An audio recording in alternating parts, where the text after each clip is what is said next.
मैं मीरा, इस देश की बेटी। इस देश में बेटियों को कन्या कहा जाता है। उसे लक्ष्मी, सरस्वती, माँ दुर्गा के रूप में देखा जाता है और नवरात्रा के दिनों में तो साक्षात उसे घर घर में पूजा जाता है। फिर क्या हो गया कि आज वह अपने अस्तित्व की लड़ाई लड़ रही है। वह अपने जीवन की भीख मांग रही है। अरे, बेटी तो हर घर की शान है, उसी से घर में रोशनी है। बेटी तो घरों को जोड़ती है। तो आइए, बेटियों के सम्मान में हम एक नाटक प्रस्तुत करने जा रहे हैं, जिसका शीर्षक है बेटी बचाओ बेटी पढ़ाओ।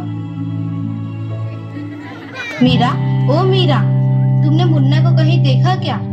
पता नहीं सुबह सुबह कहाँ चला गया। अभी उसने कुछ खाया भी नहीं, दूध भी नहीं पिया और स्कूल जाने की तैयारी भी तो करनी है। नहीं माँ, मैंने तो मुन्ना को नहीं देखा। मैं तो सुबह से बर्तन ही धो रही हूँ। माँ, मुझे भी स्कूल जाना है।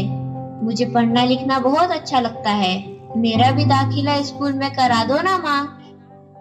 ए छोरी, बड़ी है स्कूल जाने वाली, घर के कामकाज अच्छे से सीख ले। आगे चलकर यही तेरे काम आने वाले। पढ़ लिख कर कौन सा तुझको कलेक्टर बनना है? जल्दी जल्दी बर्तन साफ कर।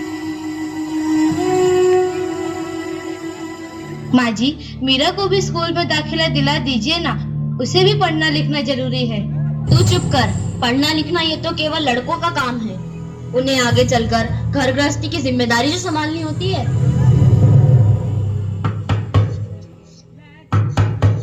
अरे, क्या हो रहा है? कौन किसकी जवाबदारी संभाल रहा है? और हमारी मीरा बेटी क्यों रो रही है?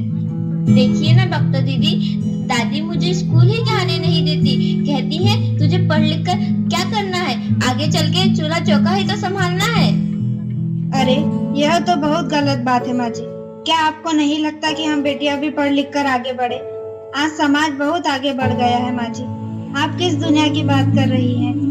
हम 21वीं सदी में जी रहे हैं। मैं आज ही टीचर दीदी से बात कर मीरा का दाखिला स्कूल में कराती हूँ। और हाँ, मैं तो यहाँ इसीलिए आई थी कि मुन्ना को पोलियो ड्रॉप दिया कि नहीं।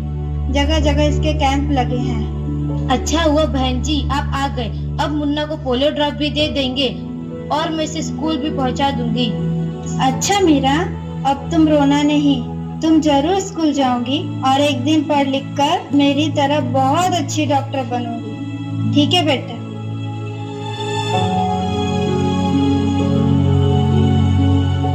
बहू, जरा एक गिलास पानी तो लाना। अभी लाई बाबूजी। ये लीजिए बाबूजी। अरे ये देखो, अखबार में प्यारी बेटी के बारे में कितनी सुंदर कविता आई है। आओ मैं तुम्हें यह कविता पढ़कर सुनाता हूँ। कहती बेटी बाह पसार, मुझे चाहिए प्यार दुलार। बेटी की अनदेखी क्यों करता है निष्ठुर संसार। सोचो जरा हमारे बिन बसा सकोगे घर परिवार। गर्भ से लेकर यौवन तक मुझ पर लटक रही तलवार। मेरी व्यथा वेदना का अब हो स्थायी उपचार। जब माँ ही जग में न होगी तो तुम जन्म किससे पाओगे। जब बहन न होगी घर आंगन में तो किससे रूठोगे, किसे मनाओगे। जब दादी नानी न होगी तो तुम्हें कहानी कौन सुनाएगा। जब कोई स्वप्न सुंदरी ही न होगी तो तुम किससे ब्याह रचाओगे। जब घर में बेटी ही न होगी तो तुम किस पर लाड लुटाओगे। जिस दुनिया में स्त्री ही न होगी उस दुनिया में कैसे रह पाओगे। जब तेरे घर में बहू ही न होगी तो कैसे वंश आगे बढ़ाओगे। नारी के बिन जग सुना है, तुम ये बात कब समझ पाओगे। हाँ तो भाग्यवान, कैसी लगी यह कविता, है ना मजेदार? काहे की मजेदार कविता, मुझे नहीं आई पसंद। अरे कोई घर में है क्या? आइए आइए टीचर दीदी, हम आप ही का इंतजार कर रहे थे। हाँ जरा मैं कुछ दिनों के लिए बाहर चले गई थी, इसलिए यहाँ नहीं आ पाए। डॉक्टर बहन जी कह रही थी आपने मीरा का अभी तक दाखिला नहीं कराया। ये तो बहुत होनहार छात्रा है, हमेशा अच्छे अंक लेकर उत्तीर्ण होती है। हाँ मैं भी तो यही चाहती हूँ कि मीरा स्कूल जाए, खूब पढ़े, पर मेरी यहाँ सुनता कौन है। हाँ हाँ खूब पढ़ाओ लड़की को और बाहर भेजो। जब कुछ गलत सलत हो जाएगा ना तो मुंह छुपाने की भी जगह नहीं मिलेगी। अरे माँ जी, आप कहाँ की बात कहाँ लेकर बैठ गए। मीरा को 10वीं तक तो पढ़ाई पूरी कर लेने दीजिए। आगे की पढ़ाई के बारे में बाद में सोचेंगे। हाँ टीचर दीदी, हम मीरा को अवश्य स्कूल भेजेंगे।